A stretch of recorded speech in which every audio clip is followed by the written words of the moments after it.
নিরাপত্তার জন্য আমি খুব চিন্তিত। আমার কেউ নাই ভাই, আমার হাজব্যান্ডের জেলে, আমাকে দেখে রাখারও কেউ নাই। আমি মেয়ে মানুষ, আমি আসলে আমার হাজব্যান্ড যেন সুন্দর, আমি চাই যে সে এসে, আমি আগেও চাইতাম এখনও চাই সে কোনো রাজনীতি না করুক এবং সুন্দর নর্মাল সাধারণ জীবনযাপন করুক, সেটা যেন সে পায়। এবং আমি এরপরে আজকের পরে যে আমি এখন বাসায় যাব, বাসায় কিভাবে থাকবো বা আমার নিরাপত্তা কতটুকু, আমার যেন কিছু না হয় ভাই। 31 তারিখে সকালবেলা 7:30টায় অ্যারেস্ট করছে।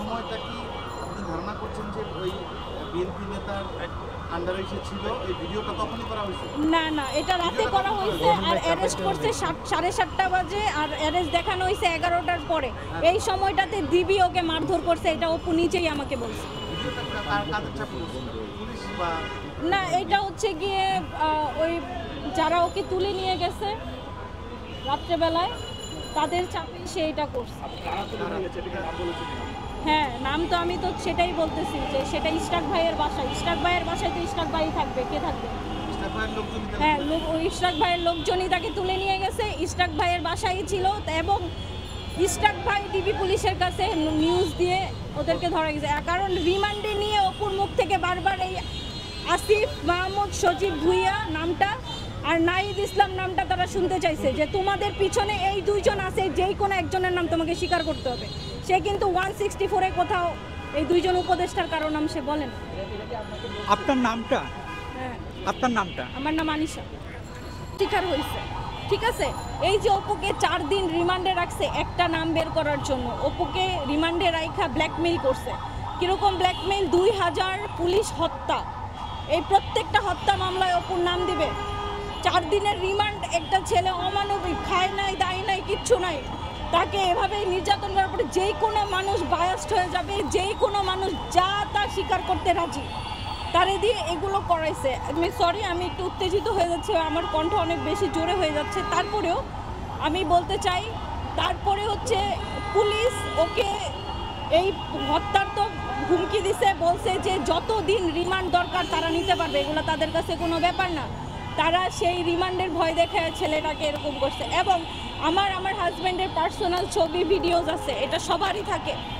হ্যাঁ, ওই ভিডিও ছবিগুলো পার করে পুলিশ নিয়ে ওইটা দিয়ে ব্ল্যাকমেল করার হুমকি দিছে। একরকম ছেলেকে হিপনোটাইজ করে ফেলছে। অলরেডি অপুর কিন্তু ব্রেনে প্রবলেম আছে, ও কিন্তু আহত যোদ্ধা। এই আহত যোদ্ধা বা সমন্বয়কদের উপর এত রাগ কিসের? সবার রাগ, সবাই এদেরকে দমন করতে চায়, সবাই ওদেরকে পুইতা ফেলতে চায়। এরকম কেন? শুধুমাত্র সমন্বয়ক এই জন্য তাকে, আপনারা জানেন ওরে কাশিমপুর কন্ডেম সেলে রাখা হয়েছে। 5 জন আসামি, একজন আপনার ফাঁসির আসামিরা যেই সেলে থাকে তাদেরকে সেখানে রাখা হয়েছে। তার অপরাধ বা তার ধারা তো বেশি না, সে যে অপরাধ করছে সে অপরাধের অনুযায়ী তাকে তো সে এর চেয়ে বেশি বলে না যে লঘু পাপে গুরুদণ্ড, সেই গুরুদণ্ড পাইছে। জানে আলম অপু জানতোই না যে ওইখানে চাঁদাবাজি হচ্ছে বা হবে, কিন্তু ইচ্ছা করে তাকে এই বিষয়গুলো বারবার মিডিয়া। তারপরে এই যে এখন যে পরিস্থিতি ঘটছে, আমি নিজেকে অনিরাপদ মনে করতেছি। এই আপনারা বলেন যে এতদিন পরে কেন এই ভিডিওটা আসলো? যে ভিডিওটা 1 তারিখে রাত্রেবেলা ধারণ করা হয়েছে, সেটা 14 তারিখে কেন আসলো? 13 তারিখে কেন আসলো? এর পিছনে কার স্বার্থ থাকতে পারে? আপনারাই বের করেন। বাংলাদেশের মানুষ তো এখন বোকা না, সবই বুঝে।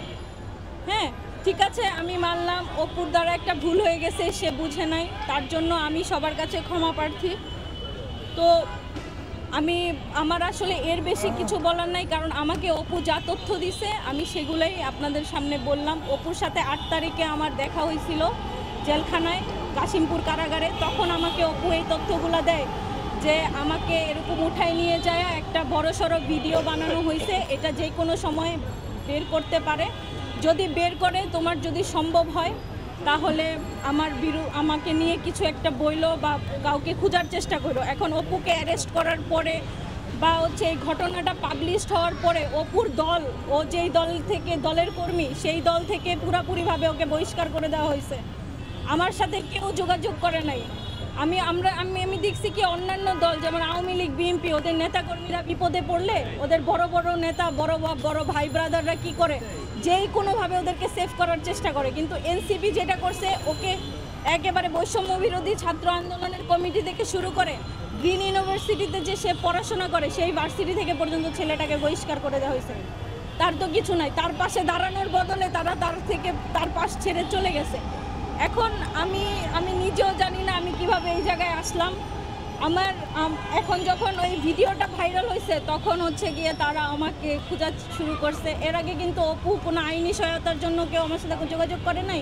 অপু কেমন আছে, কোথায় আছে, এটা জিজ্ঞেসও আমাকে কেউ করে না, এটা তাদের কাছে কোনো ব্যাপার না। কিন্তু স্বার্থে বা সবাই দূরে সরে যায়, স্বার্থে আবার সবাই কাছে আসে, ঠিক আছে। কিন্তু আমি সবার কাছে বলবো, অপু কোনো দিন চাঁদাবাজ ছিল না, অপু চাঁদাবাজি করে নাই, অপুকে দিয়ে কেউ চাঁদাবাজি করায়ও নাই, ঠিক আছে। অপু পুরাপুরি একটা মিসআন্ডারস্ট্যান্ডিং মিসম্যাচের মধ্যে ঢুকে গেছে। আমি সকলের উদ্দেশ্যে বলবো, এই মিডিয়ার মাধ্যমে সবার কাছে পৌঁছে দিতে যাব যে ছেলেটা একেবারেই অসহায়। আপনারা ওকে ভুল বুঝছেন না, আপনারা ওর জীবনের প্রথম ভুল মনে করে হইলেও আপনারা ক্ষমা করে দেন। আমি অপুর জায়গা থেকে, আমি অপুর হয়ে ক্ষমা চাইতেছি আপনাদের কাছে।